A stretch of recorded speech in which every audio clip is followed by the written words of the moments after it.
pasado 14 de julio, primero fue el secretario jurídico de la Presidencia quien acudió a la Corte Constitucional a enviar un texto para una posible consulta popular para que sea el pueblo ecuatoriano el que decida en las urnas, en las próximas elecciones de febrero, la pertinencia o no de que los candidatos, los servidores públicos tengan o no bienes en paraísos fiscales y puedan seguir ejerciendo. Esto ha generado un debate nacional. En la noche de ese día, el presidente de la República salió en cadena nacional a explicar todo el contenido de la pregunta que ya vamos a compartir con ustedes y también todos sus antecedentes. Quiero invitar a este diálogo a Santiago Guarderas, es el director del PSC en Pichincha, y también la vemos allí a María José Carrión, presidenta de la Comisión de Fiscalización de la Asamblea Nacional, para intercambiar puntos de vista, criterios sobre esta propuesta. Empiezo con las damas. María José, bienvenida a los desayunos. Voy a comenzar pidiéndole su apreciación general sobre este pedido de consulta popular que ha hecho el gobierno. ¿Era necesaria? Buenos días. Primero un saludo a los ecuatorianos y ecuatorianas, una inmensa solidaridad también con el pueblo manabita, que el día de ayer volvió a sentir una réplica y seguramente esto ha causado un enorme sentimiento de angustia, de preocupación. También dar un criterio general. Me parece que esto es un tema de discusión profunda de la sociedad ecuatoriana. Cuando se habla de una propuesta de un pacto ético, se plantea precisamente una discusión social, política y ética que debe pasar desde las propias organizaciones políticas, pero debe enraizarse en lo profundo del pueblo ecuatoriano, en una discusión popular, donde el pueblo finalmente, a través de una consulta popular que está contemplada en la Constitución, que es una de las potestades del presidente de la República, que tendrá que pasar por el control constitucional de la Corte y que finalmente podrá ser parte del proceso eleccionario del 2017, tendrá que decidir si es que está de acuerdo de que personas, funcionarios públicos, tengan empresas, bienes capitales en paraísos fiscales. Esa es la pregunta básicamente. ¿Qué es lo que implica esto? Es que estos paraísos fiscales, ¿verdad?, se ha ido describiendo durante casi más de un mes y medio sobre lo que implican la existencia de los paraísos fiscales. El mismo presidente ha planteado a la Organización de las Naciones Unidas la posibilidad de discutir a nivel global que podría ser considerado una problemática global en la medida en que la existencia de paraísos fiscales limita la transparencia y el manejo de recursos. Ok, quedemos hasta allí. Características. Asambleísta, quedemos hasta allí. Démosle espacio también al doctor Guarderas, que nos acompaña para sus reflexiones sobre la consulta, sobre este llamado pacto ético frente a los paraísos fiscales. ¿Cuáles son sus apuntes? Usted hizo un texto que circuló en redes sociales que nos parece interesante también reflexionarlo. Sus observaciones son más bien de carácter jurídico. Usted dice que viola algunos principios legales y constitucionales. Bienvenido a los desayunos. Buenos días, un saludo a los televidentes. Efectivamente es una consulta tramposa, discriminatoria y naturalmente distractora. Miren, ¿de qué pacto ético nos está hablando el presidente de la República? Si él es uno de los primeros que, habiendo obtenido una indemnización dudosa, teniendo como abogado ahora el fiscal general, resuelta por el ahora presidente de la Corte Nacional de Justicia, lo primero que hizo con los 600.000 es sacar ese dinero e invertir en un paraíso fiscal en Bélgica. ¿De qué pacto ético nos están diciendo cuando el Banco Central y Flopec tienen cuentas offshore en Panamá? ¿De qué pacto ético nos están diciendo cuando el gerente general de la principal empresa de petróleos del Ecuador tiene inversiones en offshore? Lo mismo el actual presidente y varios de los funcionarios públicos tienen empresas offshore sin que hayan declarado, con lo cual han cometido perjurio. Doctor, pero además, a ver, termine. Justamente, yo le quiero decir que este tema es distractora porque se utiliza simplemente como un mecanismo para tapar lo que el Ecuador vive, lo que el ciudadano en este momento está sufriendo: el desempleo, el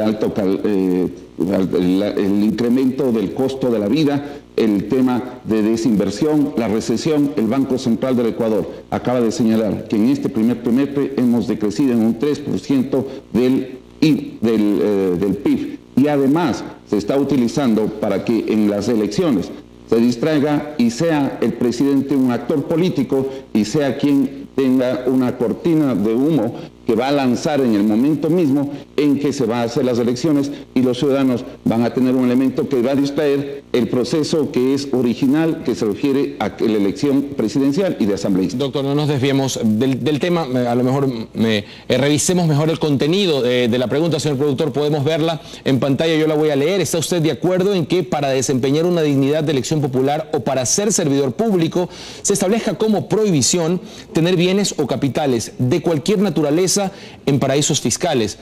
Asambleísta Carrión, allí salta una interrogante que sin duda tienen muchos ecuatorianos. La pregunta en sí misma no hace distingo de los bienes obtenidos lícitamente o quienes forman parte de capitales de trabajo, etcétera, de esos que no se declaran para ahorrar, para ocultar, más bien dicho, fortunas mal habidas. ¿Cuál es su observación allí? ¿Podría mejorarse el texto en este debate que está comenzando? Para eso están estos espacios, de hecho, en estos meses, asambleísta, ¿se puede mejorar la redacción? Se debe mejorar. Bueno, Jorge, hay una pregunta planteada por el presidente de la República. La Constitución establece mecanismos para el análisis de esta pregunta y obviamente el control constitucional. ¿Cuál sería la duda o la preocupación? ¿Es constitucional o no? Esa debería ser la pregunta y la duda que surja. No podríamos irnos por una discusión que no cabe en estos momentos. No puedo aceptar que el panelista Santiago ahora plantee que efectivamente hay que preocuparse de la desinversión. ¿Cómo podemos hablar de desinversión si sabemos que Guillermo Lasso tiene alrededor de 100 millones de dólares en un paraíso fiscal, en este caso Panamá, en un banco que es Banisi? Este banco está administrado, es presidente el hijo de Guillermo Lasso, y esos 100 millones de dólares, ¿por qué no vienen? Ahora más que nunca el Ecuador necesita inversión. Tenemos una crisis económica producto de un terremoto de 7.8. El día de ayer hubo un terremoto, un temblor de gran magnitud, de gran preocupación. Ahora, necesitamos la inversión.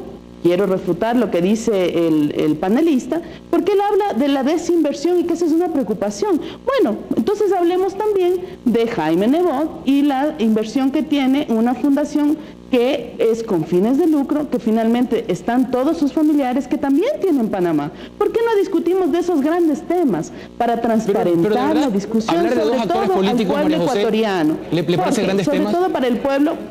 Sobre todo para el pueblo ecuatoriano, porque la discusión no es que si una palabra más, una palabra menos. La discusión es cuál es el pacto ético que se está planteando, y precisamente para que sea transversal es que no se ha puesto efectivamente solo para las personas de elección popular, sino para todo funcionario público, para que efectivamente, de ser aprobada esta propuesta y que el pueblo debe aprobar por ética, por transparencia, porque el discurso en campaña electoral no puede estar desapegado de la praxis cotidiana. Vemos candidatos ahora que se vanaglorian de traer, que ellos traerán la inversión extranjera, pero lamentablemente no es así. Lamentablemente vemos que sus propios capitales de ellos o familiares están fuera del país. Y esa es la discusión mucho más profunda, Jorge, no si es que la palabra falta o es excesiva dentro de la pregunta. Pero ya la redacción puede darnos muchas luces, ¿verdad? Quedemos hasta ahí. Por supuesto. Yo quiero plantearle al doctor Guarderas una frase del presidente de la República. Él ha dicho que en los años 2014 y 2015 salieron del Ecuador 3.379 millones de dólares, que si esos capitales regresan a través de este mecanismo, se podría, por ejemplo, reconstruir la afectación del terremoto en Manabí y Esmeraldas. ¿No es esa una razón de peso para adherirse a esta propuesta? Jorge, usted muy bien lo ha señalado. La diputada, la asambleísta Carrión, parece que no ha leído la petición que ha hecho el presidente de la República, porque uno de los problemas que tiene la pregunta es que no se sabe cuáles son los fines.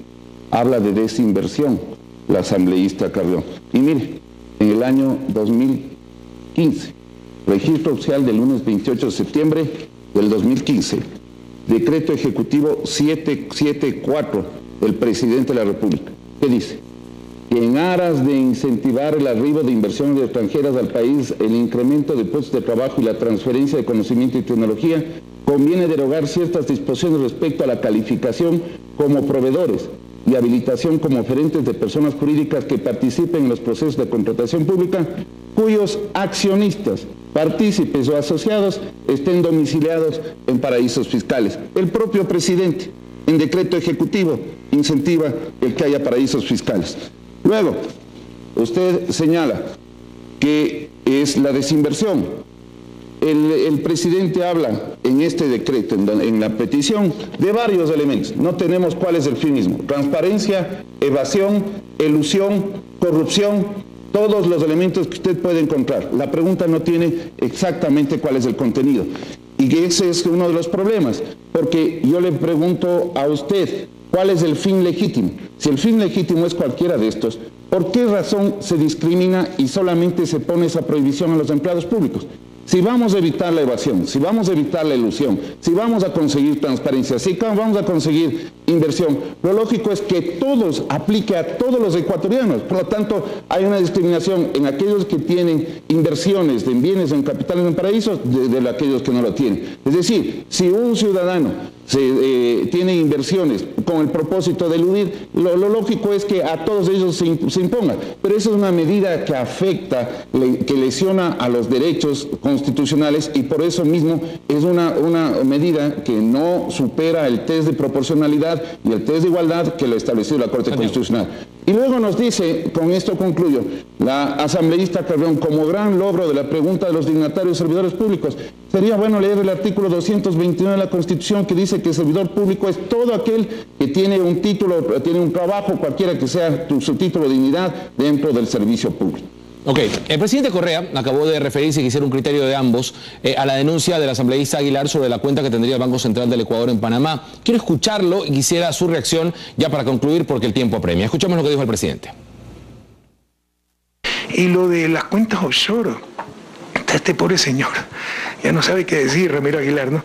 El Banco Central, como cualquier otro banco central, ¿no?, mantiene cuentas en varios países, ¿no? Lo que tiene el Banco de China en Panamá no es una offshore del Banco Central, es una sucursal del Banco de China donde se hacen los pagos al Banco de China. Eso es todo, pero ya no saben qué decir. Bueno, parte del debate, ¿no? Parte de la discusión, esto que se dice y ahora se aclara. Y usted habló, y con esto quisiera pedir una reflexión final, mi querida asambleísta, lo más suscita, lo más puntual posible, pero este pacto ético no debería empezar en casa. Hay funcionarios que han admitido tener cuentas, tener no necesariamente dinero, pero han sido mencionados en los Panama Papers, y lo voy a decir porque es público, el fiscal general y el presidente de Petroecuador. ¿No debería este pacto ético empezar dentro de casa, asambleísta? Jorge, primero, antes de contestarle la pregunta, fíjese lo que realmente dice el 774 en el decreto del presidente de la República. Dice que habrá que considerar, en la parte que está señalada, habrá que considerar básicamente que para la calificación como proveedores de las empresas que proveen al Estado, cuyos partícipes tengan residencia o estén domiciliados en paraísos fiscales, puedan tener una flexibilización de los requisitos. ¿Por qué? Porque antes se exigía que estos requisitos, los domiciliados, los que son parte de estas empresas oferentes, proveedores del Estado, no puedan ser domiciliados. Pero el mismo SRI ha planteado una lista de 78 países que serían considerados paraísos fiscales. Eso era una limitante para la inversión extranjera, por supuesto, porque muchos de esos países habían presentado la posibilidad de invertir en el país. La ¿Por qué no empezamos en casa? Si ellos estaban domiciliados, ¿por qué no empezamos dentro de Alianza País, asambleísta? Estoy planteando una respuesta y aclaración de lo que dice el... me parece que quedó claro. Contésteme en 10 segundos. ¿Por qué no empezamos dentro de Alianza País con esos funcionarios que se niegan a hacerse al costado para que por lo menos la Comisión de Justicia de la Asamblea investigue bien? A ver, la Comisión de Justicia está investigando está haciendo un proceso de investigación. Yo no me puedo pronunciar al respecto de ese proceso de investigación porque mientras no concluye la Comisión de Justicia, la Comisión de Fiscalización no puede iniciar una investigación respecto a la investigación, y si esto califica por el CAL que sea producto de un juicio político, deberá ser el camino que corresponda. Por eso yo no puedo hacer un pronunciamiento, porque es la propia Comisión en este caso de Justicia, la que está haciendo una investigación. En el momento en que la Comisión de Justicia diga, sí, efectivamente, las pruebas de cargo, de descargo, de los diferentes funcionarios, de las universidades, de los sectores privados, de Guillermo Lasso, de quien sea, la Comisión de Justicia debe hacer ese análisis. En el momento en que sea público, nosotros como asambleístas podemos pronunciarnos y decir, sí, efectivamente, hay una persona, hay un funcionario y este es el camino que debería seguir este funcionario. Su respuesta, doctor Guarderas, a la misma pregunta: ¿se debería empezar en casa, se debería empezar dentro del gobierno? Me quedan exactamente 20 segundos, le pido que sea muy concreto.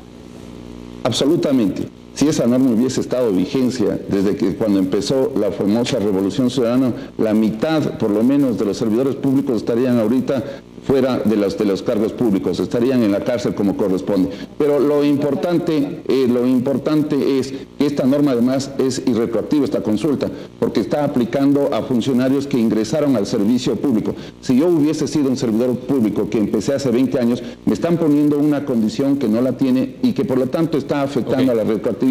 Esto debería de llegar a aplicarse hacia futuro. Pero además, está restringiendo derechos de participación, porque si bien no dice para los candidatos, ocurre que quien gane, por ejemplo, en el año 2019 la elección, no podrá desempeñar el cargo público porque efectivamente hay esa prohibición. Es decir, nada gana, nada saca ganando y hay esa prohibición. Muchísimas gracias, doctor Santiago Guarderas, asambleísta María José Carrión. Diferentes puntos de vista sobre este llamado pacto ético, y yo creo que la discusión da para algunos meses más. Vamos a